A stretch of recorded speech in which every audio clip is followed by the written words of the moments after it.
ورحمۃ اللہ وبرکاتہ۔ دوستو، آپ اسکرین پر ایک میگزین کھلا ہوا دیکھ رہے ہیں جس کا نام ہے الرائج، جو دارالعلوم مدینہ العلماء سے ہر نصواں پبلش ہوتا ہے، جس میں بہت سے مضامین ہوتے ہیں۔ آج ہم اور آپ انہی میں سے کوئی ایک مضمون پڑھیں گے۔ دوستو، یہ جو مضمون آپ دیکھ رہے ہیں اس کا آدھا پڑھا جا چکا ہے ماقبل کی ویڈیو میں، اور اب ہم باقی آدھا پڑھنے جا رہے ہیں۔ اور یاد رہے، یہاں بھی ماقبل کی طرح تینوں زبانوں کا خیال بیک وقت رکھا جائے گا۔ جو بھائی اب تک اس مضمون کا پہلا حصہ نہیں پڑھے ہیں وہ پلیز پہلے اس حصے کو پڑھیں۔ اس کے لیے آپ میری ویڈیو پارٹ 3 کا مشاہدہ کریں۔ تو دوستو، آپ سبھی سے پوری توجہ کی اپیل ہے اور آخر تک میرے ساتھ بنے رہنے کی درخواست ہے۔ تو چلیے پھر دیر کس بات کی، شروع کرتے ہیں۔ بسم اللہ الرحمن الرحیم۔ یہاں سے ہے: هكذا نرى أن الشباب يقصون الشعر على طراز حديث وعلى طرق مختلفة، وهذا الطراز الجديد من الشعر يغير وجههم الجميل وشكلهم الوجيه الجذاب. Cut their hair in a modern style and in different ways, and this new hairstyle changes their beautiful face and attractive face shape. اسی طرح نوجوانوں کو دیکھا جا رہا ہے، کس طرح؟ جو ماقبل میں حالات بیان کیے گئے، بے پردگی کا اور پھٹے کپڑے پہننے جانے کا وغیرہ وغیرہ، اسی طرح نوجوانوں کو دیکھا جا رہا ہے کہ وہ نئے ماڈل اور طرح طرح کی ڈیزائن میں بال کٹوا رہے ہیں، اور اس نئے انداز کے بال کی وجہ سے ان کے چہرے کی رونق اور پرکشش اور دلکش شکل و شباہت بدل جاتی ہیں۔ مع ذلك يختارون هذه الطرق المختلفة للشعر، وصورة الوجه تتبدل وتتراءى كأنها شيطان من الشياطين أو ثعلات من الثعالب.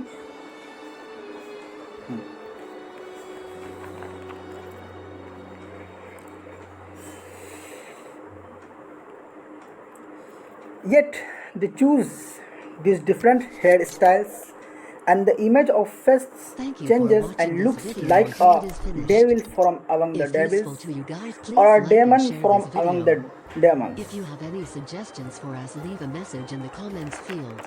اس کے باوجود وہ اس مختلف انداز میں بال کٹوانا پسند کرتے ہیں، اور چہرے کی حالت بدل جاتی ہے اور چہرہ ایسا لگتا ہے گویا کوئی خبیث ہو یا کوئی بھوتنی۔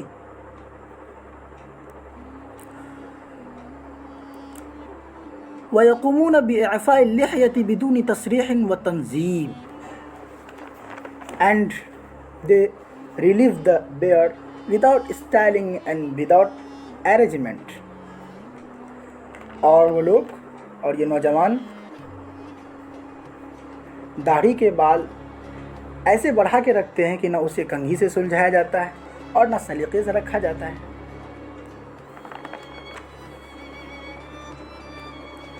وهذا كله يعملونه محاكاة لبطل السينما والغرب، ويذهبون في محاكاتهم إلى أقصى درجة من الوقاحة. And all this they do in an emulation of the hero of cinema and Western culture. And in their imitation, they go to the utmost degree of insolence and impudence.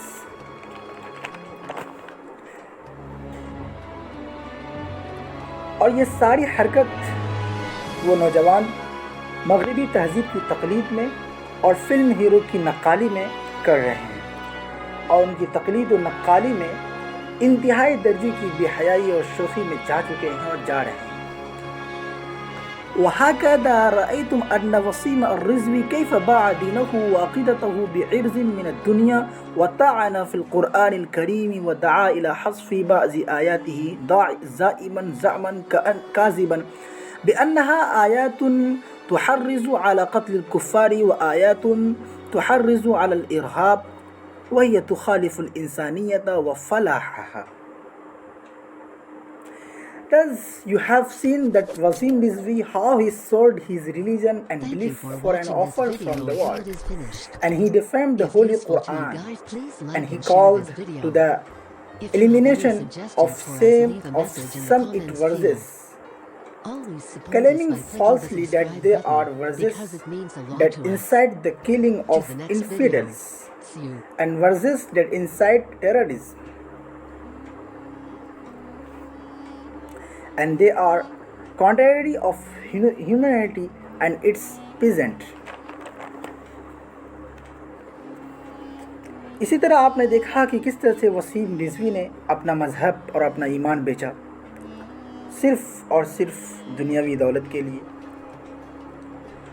اور کس طرح سے انہوں نے قرآن پاک پر طعنہ زنی کیا، قرآن پاک کے متعلق بد کلامی کیا، اور کس طرح سے اس نے بعض آیات مبارکہ کو قرآن سے نکال دینے کا مطالبہ کیا، اور کس طرح سے اس نے جھوٹا دعویٰ دائر کیا کہ وہ آیات کفار و مشرکین کے قتل پر آمادہ کرتی ہیں اور دہشت گردی کو فروغ دیتی ہیں، اور یہ انسانیت اور اس کی کامیابی کا گلا گھونٹنا ہے۔ کس طرح سے انہوں نے اس طرح کا دعویٰ دائر کیا؟ فَإِنَّهُ ارْتَكَبَ هَذِهِ الْجَرِيمَةَ لِكَسْبِ شُهْرَةٍ رَخِيصَةٍ and he committed this crime to gain cheap fame۔ انہوں نے بلا شبہ اس نے اس جرم کا ارتکاب صرف سستی شہرت کمانے کے لیے کیا۔ وَيُجَامِلُ الْحُكُومَةَ وَيُسَيِّرُهَا لِتَخْلِيصِ نَفْسِهِ مِنْ عُقُوبَاتِ الْحُكُومَةِ وَتَفْتِيشِ الْمُخَابَرَاتِ السِّرِّيَّةِ۔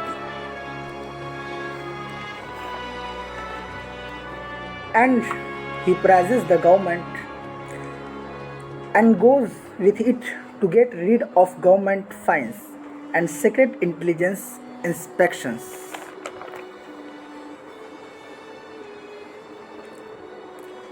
اور وہ حکومتی سزا سے اپنی جان چھڑانے کے لیے اور خفیہ جاسوسی کی تحقیق و تفتیش سے اپنی جان چھڑانے کے لیے اور چھٹکارا پانے کے لیے حکومت سے اظہار تعلق کیا پھر رہا ہے اور ہم نوائی دکھا رہا ہے۔ تو چلیے دوستو، آج کے لیے بس اتنا ہی۔ مجھے امید ہے کہ آپ سبھی کو یہ ویڈیو اچھی لگی ہوگی، تو پلیز لائک، شیئر اور سبسکرائب کرنا نہ بھولیں تاکہ ہماری ہمت افزائی ہو سکے، ہمیں کوریج مل سکے۔ بہت بہت شکریہ آپ کا۔ انشاءاللہ پھر ملیں گے ایک نئے مضمون کے ساتھ، تب تک کے لیے اجازت دیجیے۔ السلام علیکم ورحمۃ اللہ۔